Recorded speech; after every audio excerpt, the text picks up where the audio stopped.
आता तुम्ही 10व्याला जरी बोलवलं तरी कावळ्याच्या आधी मी हजर राहील. सुजय विखे पाटलांचं लोकसभेच्या पराभवानंतरचं हे वाक्य आणि महाराष्ट्रामध्ये उधाण आलेली चर्चा की यावेळेस राधाकृष्ण विखे पाटील यांचा राहता शिर्डी इथून पराभव होईल का. नमस्कार मित्रांनो, माझं नाव गोपाल काळे आणि तुम्ही बघत आहात द सेकंड ओपिनियन. कालपासून मी सिरीज सुरू केली की महाराष्ट्राचे 288 सीट्सचं ओपिनियन पोल तुमच्यासमोर घेऊन येत आहे. तर काल मी शेवगाव पाथर्डी यामध्ये प्रीतमताई मुंडे जर उभ्या राहिल्या तर त्यांचा विजय होऊ शकतो की नाही याबद्दल डिस्कशन केलं.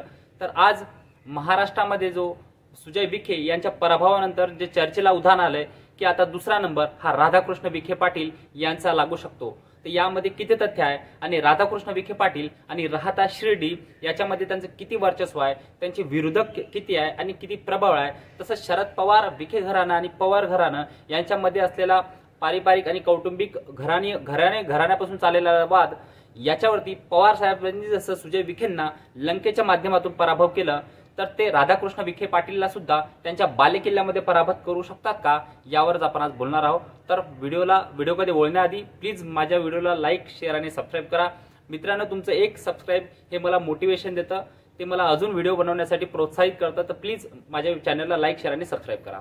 तर आता व्हिडिओकडे बघू.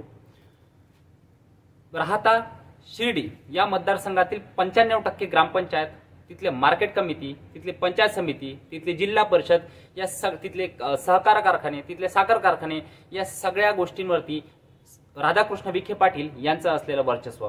1995 पासून सतत 6 वेळेस आमदार बनलेले राधाकृष्ण विखे पाटील, बाळासाहेब विखे पाटील यांच्यापासून चालत आलेला सहकारी वारसा, वेगवेगळ्या सहकारमध्ये असलेली त्यांची यंत्रणा, त्यांची स्वतंत्र निवडणूक यंत्रणा आणि लोकांमध्ये असलेला प्रभाव, तसेच ग्राउंडवर केलेलं वर्क, त्याच्यामुळे 6 वेळा निवडून आले राधाकृष्ण विखे पाटील हे खरंच या 2024च्या विधानसभामुळे, तसेच वेगवेगळे जे जातीय समीकरण किंवा महाराष्ट्रामध्ये जे ध्रुवीकरणाचं वातावरण तयार झालंय त्यामुळे पराभूत होऊ शकतात का यावरच आपण बोलणार आहोत.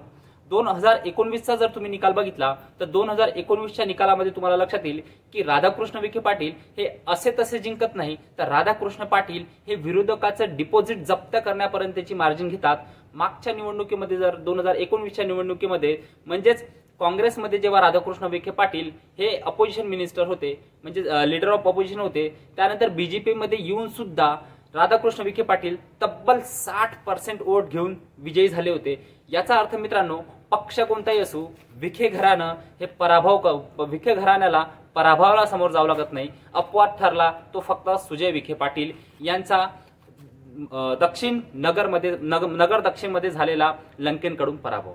होय मित्रांनो, आता आपण तेच बोलणार आहोत की असे काय मुद्दे आहेत की जे राधाकृष्ण विखे पाटील किंवा ज्याच्यामुळे राधाकृष्ण विखे पाटील हे हरू शकतात. ही चर्चा किंवा हे प्रश्न लोकांच्या मनामध्ये उपस्थित होत आहे. सगळ्यात आधी राहता शिर्डी मतदारसंघामध्ये आपण जर विकास कामे बघितलं आणि जर विचार केला की राधाकृष्ण विखे पाटील यांनी खरंच राहता शिर्डी या मतदारसंघाचा विकास केला का, तर होय मित्रांनो, लोकांशी ग्राउंडवर जमिनीवरती असलेला त्यांचा कनेक्ट, लोकांशी कार्यकर्त्यांची असलेली त्यांच्याकडे फौज आणि कार्यकर्त्यांसोबत फायदा आणि लोकांसोबत फायदा त्यांनी ज्या प्रकारचा सत्तेचा वापर करून त्यांनी पोहोचून दिलाय, तर हो, राहता शिर्डी मतदारसंघाचा त्यांनी नक्कीच चांगला आणि जनतेच्या विकास कामासाठी त्यांनी मदत केली आणि त्यांनी वापर केला आहे.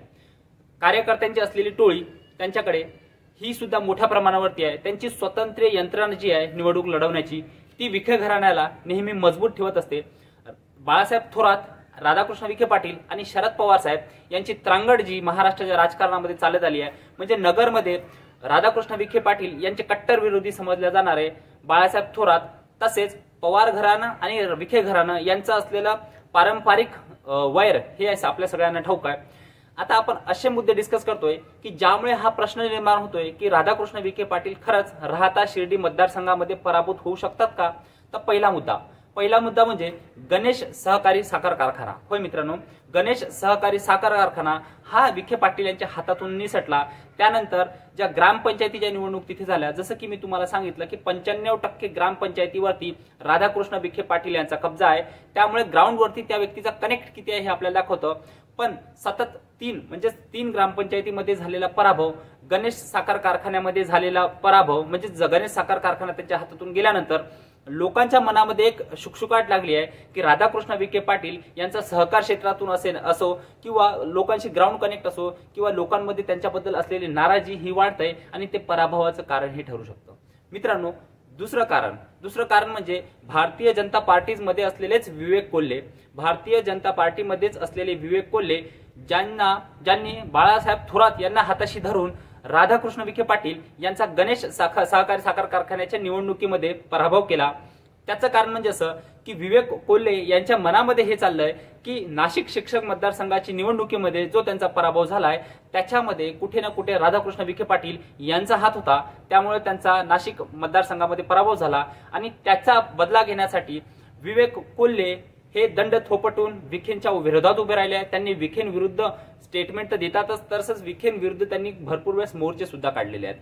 तर हा झाला दुसरा मुद्दा मित्रांनो. तसंच उषाताई ह्या सध्या तुम्हाला माहिती आहे, तर उषाताई ह्या ज्या शिर्डीचे माजी आमदार त्यांच्या रिलेटिव्ह ह्या सुद्धा त्यांचं जे साखर कारखान्यामध्ये दिलेलं भाषण व्हायरल झालं होतं, तर त्या सुद्धा आमदारकीसाठी विखे पाटील म्हणजेच राधाकृष्ण विखे पाटील यांच्या विरोधामध्ये उभं राहू शकतात अशी एक आशा लोकांकडून दर्शवली जात आहे. आणि त्यामुळे लोकांमध्ये आलेला फटिक फॅक्टर, मित्रांनो फटिक फॅक्टर हा खूप महत्वाचा असतो. भरपूर वेळेस महाराष्ट्राच्या राजकारणामध्ये असो की देशाच्या राजकारणामुळे असो लोकांना त्या व्यक्तीबद्दल राग नसतो, पण त्या व्यक्तीला पाहू सतत कंटिन्युअस त्या व्यक्तीला पाहू जो लोकांमध्ये फटिक फॅक्टर येतो त्यामुळे सुद्धा लोक इग्नोरंट होतात.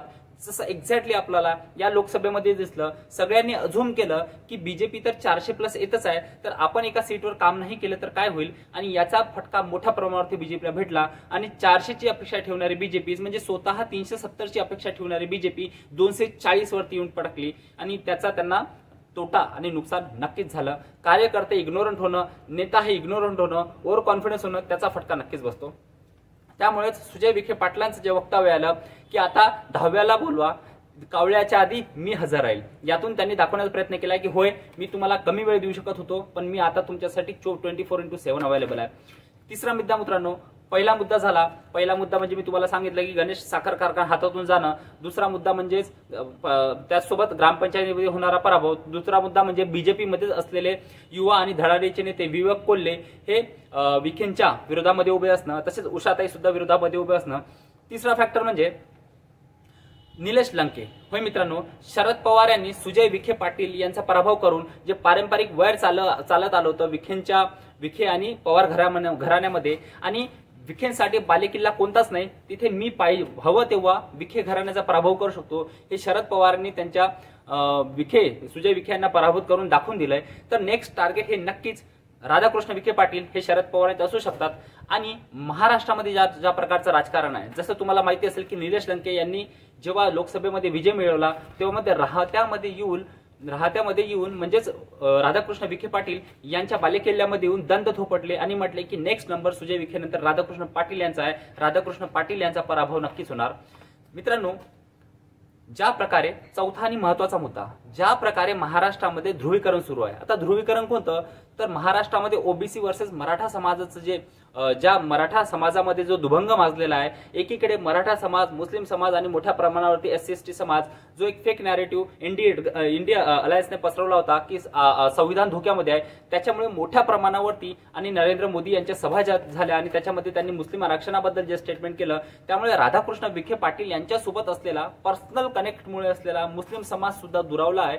त्यामुळे मोठ्या प्रमाणावरती मराठा समाज हा महायुतीपासून दुरावल्यामुळे, मोठ्या प्रमाणावरती मुस्लिम समाज तर 100% हा महायुतीपासून दुरावल्यामुळे, आणि इतर सुद्धा समाज हा मराठा आणि मुस्लिम वोट बँकशी अटॅच झाल्यामुळे इथे एक वादळ निर्माण झालंय आणि कोणताही नेता निवडून येऊ शकतो याची खात्री कमी झाली आहे. आता तुम्ही म्हणसाल की राधाकृष्ण विखे पाटील हे सुद्धा मराठे आहेत. हो मित्रांनो, राधाकृष्ण विखे पाटील हे सुद्धा मराठा आहेत, पण ज्यावेळेस मनोज जरांगे पाटील हे अपील करतात आणि पूर्ण मराठा समाजाला महाविकास आघाडीच्या मागे उभं राहण्याचं आवाहन करतात, त्यावेळेस ते म्हणतात ना, महाराष्ट्रामध्ये एक मन प्रचलित आहे, जातीसाठी माती पण माणूस खातो. होय मित्रांनो, तेच महाराष्ट्राच्या असो किंवा भारतातल्या कोणत्याही राज्यामध्ये असो, जात हा फॅक्टर खूप महत्वाचा असतो. Indian people don't cast their vote, they vote their caste असं म्हणलं जातं, ते बरोबर आहे. तर मराठा फॅक्टर किंवा जरांगे पाटील फॅक्टर हा परत एकदा जर चालला तर मराठा वोट बँक सुद्धा राधाकृष्ण विखे पाटील यांच्या हातातून निघू शकते. मित्रांनो, हे झाले सगळे निगेटिव्ह पॉईंट की राधाकृष्ण विखे पाटील राहता शिर्डीमध्ये पडू शकतात की नाही. पण राधाकृष्ण पाटील एक कच्चे गुरु के चेले नाहीये. राधाकृष्ण पाटील यांना राहता शिर्डीमध्ये हरवणं हे खूप कठीण आहे मित्रांनो. इम्पॉसिबल हे काहीच नसतं. नरेंद्र मोदी सुद्धा यांची लीड सुद्धा 1,52,000 पर्यंत आली आणि तीच त्यांच्या विरोधामध्ये जर प्रियंका गांधी उभ्या असत्या तर कदाचित त्यांचा पराभव पण होऊ शकला असता. इग्नोरन्स जर झालं, अति आत्मविश्वास जर राधाकृष्ण विखे पाटील यांच्या कार्यकर्त्यांकडून आणि राधाकृष्ण विखे पाटील यांच्याकडून जर झाला तर त्याचा फटका सुद्धा त्यांना बसू शकतो. पण राधाकृष्ण पाटील यांचं सहकार क्षेत्रामध्ये असलेलं काम, राधाकृष्ण पाटील यांचं ग्राउंडशी असलेलं कनेक्ट, राधाकृष्ण पाटील यांची कार्यकर्त्यांची असलेली फौज, राधाकृष्ण पाटील यांची स्वतंत्र असलेली निवडणूक यंत्रणा, यामुळे राधाकृष्ण विखे पाटील यांना हरवणं इम्पॉसिबल तर नाही पण नक्कीच मित्रांनो नियर टू इम्पॉसिबल हे आपण म्हणू शकतो. तर राहता शिर्डी या मतदारसंघामध्ये कोणीही उभं राहू, कितीही निवडणूक कठीण होऊ, कितीही चुरशीची होऊ, तरी पण 50 पेक्षा जास्त मताधिक्य घेऊन राधाकृष्ण पाटील हे विजयी होतील. याबद्दल तुम्हाला काय वाटतं? तुमच्या मनात काय आहे की राहता शिर्डी मतदारसंघामध्ये राधाकृष्ण पाटील खरंच पराभूत होऊ शकतात का की नाही? याबद्दल प्लीज कमेंट बॉक्समध्ये सांगा आणि प्लीज माझ्या चॅनलला लाईक, शेअर आणि सबस्क्राईब करा. थँक्यू.